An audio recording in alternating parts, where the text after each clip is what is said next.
A man is trapped between the 14th and 15th floor of a hospital tower.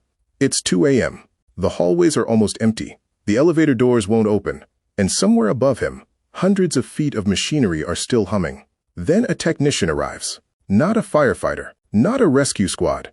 One person with a tool bag, a flashlight, and years of experience knowing exactly which part of that machine to touch and which part could seriously hurt him.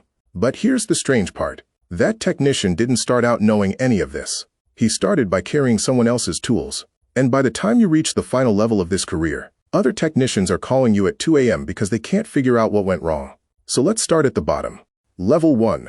The tool carrier. Your first day, nobody hands you a wrench and says, "Go fix that." They hand you a lockout tag. Then they show you where to stand, where not to stand, and what you absolutely do not touch. The machine room smells like grease, warm metal, and old dust. In front of you is a motor bolted into the floor, connected to cables strong enough to move an elevator full of people. And you're thinking, I'm supposed to work on this? Not yet. For now, you watch. You carry tools, hold the flashlight, clean parts, hand the senior technician whatever he asks for. And most importantly, you learn why the safety procedures are so strict. Because elevators usually don't hurt technicians by dramatically falling down a shaft. The real danger is much simpler. The machine moves when you thought it couldn't. Someone forgets a lockout step. Someone assumes the car is stationary. Someone reaches into an area before confirming the system is actually isolated. One veteran technician tells you about a worker who skipped a safety step because he was in a hurry. He doesn't finish the story. He doesn't have to. That warning stays in your head. Money-wise, you're not making much yet. You're an apprentice, paid to learn, not paid to know. But you're building something more valuable than a paycheck right now. You're learning how the entire system works before you're trusted to touch the parts that can hurt you. And eventually, someone lets you do something on your own. That's when Level 2 begins. Level 2, the first real technician. Somewhere around month 6, the job starts feeling different.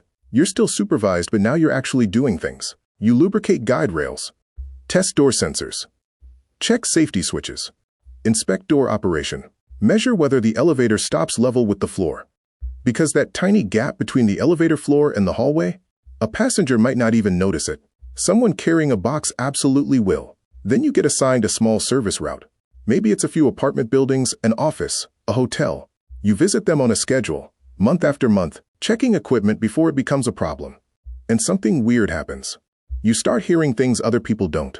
A motor sounds slightly different. A door takes maybe half a second longer to close. A vibration appears that wasn't there last month. Nobody else notices. You do. Then one afternoon, your supervisor isn't around. An elevator in a building with dozens of tenants stops responding to calls. Everyone wants it fixed immediately. You open the panel. Your hands look calm. You're not. You start checking the system piece by piece. And there it is, a loose electrical connection. Not some dramatic mechanical failure.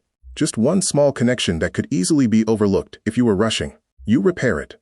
20 minutes later, the elevator is running again. Nobody in that building will ever know your name. But for the first time, an elevator full of strangers depended on something you did.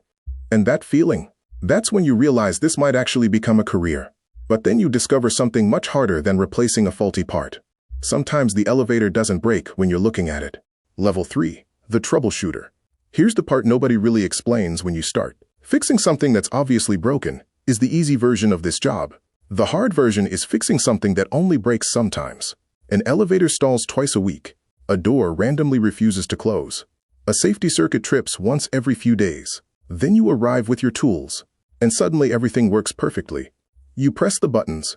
Nothing happens. The elevator behaves like it has never had a problem in its life. And now you have to prove that the problem exists before you can fix it. This is where the job starts turning into detective work. Your tool bag gets joined by a laptop. You start reading fault codes, checking control boards, tracing relay logic, testing sensor feedback, and comparing what the system says happened with what actually happened. And one job sticks with you. A hospital elevator randomly stalls for a few seconds. It never stays stuck long enough to trigger a major emergency, but it's carrying patients, nurses, doctors, equipment. Sometimes people lying on gurneys, so even a 5-second stall matters. Everyone initially suspects the motor. Makes sense. Except the motor isn't the problem. You come back again and again. You test the obvious things. Nothing. Then you trace the fault somewhere most people wouldn't even think to look. 2 floors away, an electrical closet is getting too hot. A temperature sensor starts misbehaving. That sensor triggers a safety circuit. The safety circuit stops the elevator. And suddenly the elevator problem has nothing to do with the elevator motor at all. That's the moment you understand what troubleshooting really means. The obvious answer isn't always the right answer. Sometimes the thing stopping a 20,000-pound elevator is a tiny sensor sitting in a hot electrical room 2 floors away. And now you're becoming valuable. Because buildings don't pay experienced troubleshooters to guess. They pay them to find the answer. But if you think solving difficult faults is the top of the career, wait until you're responsible for an entire tower. Level 4. The high-rise specialist. Then you get handed your first high-rise. Not a 6-floor apartment building. 40 floors. Maybe 60. A bank of elevators moving hundreds, sometimes thousands, of people throughout the day. And suddenly, everything gets bigger. The motors are bigger. The control systems are more complicated. The consequences of a mistake are much harder to ignore. These elevators aren't operating independently either. They're communicating with dispatch systems that decide which car answers which passenger before you even reach the lobby. And now you're expected to understand all of it. Sometimes that means working at night. Because shutting down an elevator in a small building is annoying. Taking an entire elevator bank offline during the morning rush? That's a different conversation. So you're standing inside a machine room at 11 p.m. while most of the building is asleep, replacing a component that has to work when the system comes back online. One wrong connection, one missed setting, one overlooked fault, and hundreds of people could be affected when the building wakes up. Then your radio goes off. Someone is trapped 3 floors below the penthouse. You get there. The passenger is talking through the emergency intercom, trying to stay calm.